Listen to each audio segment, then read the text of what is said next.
There's a story behind our arrival here, but I'll leave that for another time, or maybe just keep it in print.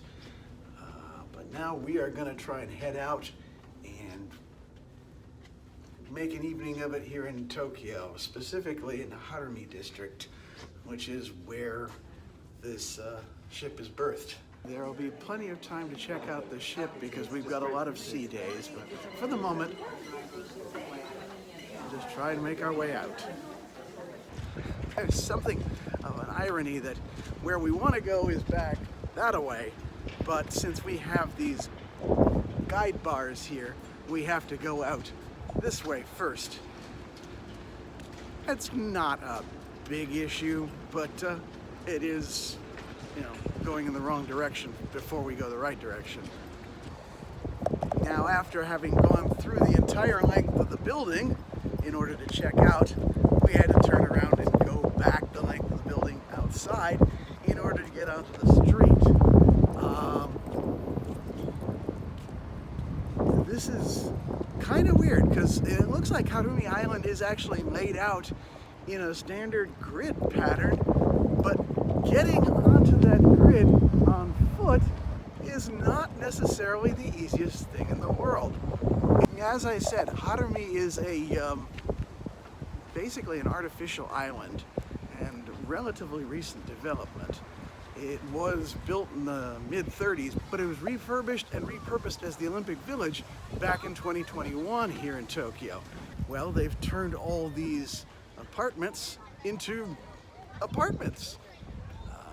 There was even a lottery system in order to see if somebody could, where families and individuals and, unfortunately, investors could put up their names in order to get a place in one of these buildings, and those latter would probably sell it at a dear price thereafter because real estate here in Tokyo is exorbitant.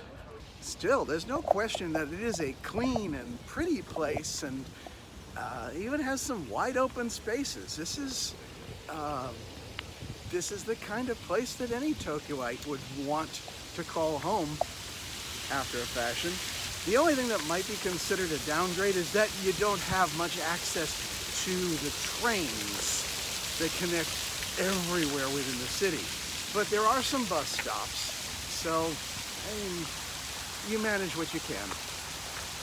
Compared to anywhere else in Tokyo, a place like Harumi here and Tsukijima, these are laid out almost intuitively rather than the labyrinthine mess that is Kabukicho or something like that.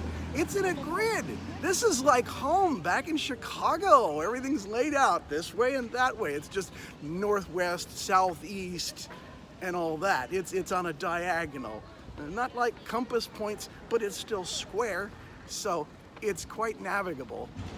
It's just seeing how long it'll take to get to the one major mall here, the Triton, which is more for locals. This is not a touristy area.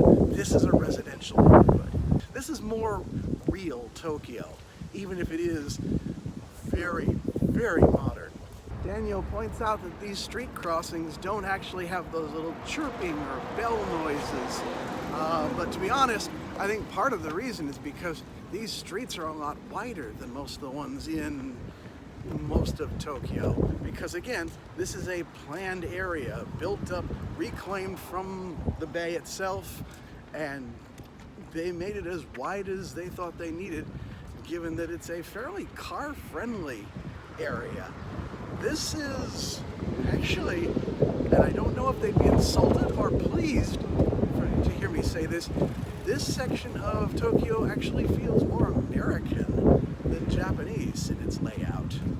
You can see for yourself, this street here that we're walking on is 5 lanes either way. And maybe it's the newness of the place, maybe it's the lottery system that allowed just about anybody to get in on this place. But there's been a lot of families we've encountered, parents with kids, 2, 3 of them at a time. This is definitely the place for families to live. It's open, airy, there are parks. It's not an urban neighborhood with character for the tourists. This is a place to live and grow up and raise your kids in, I guess.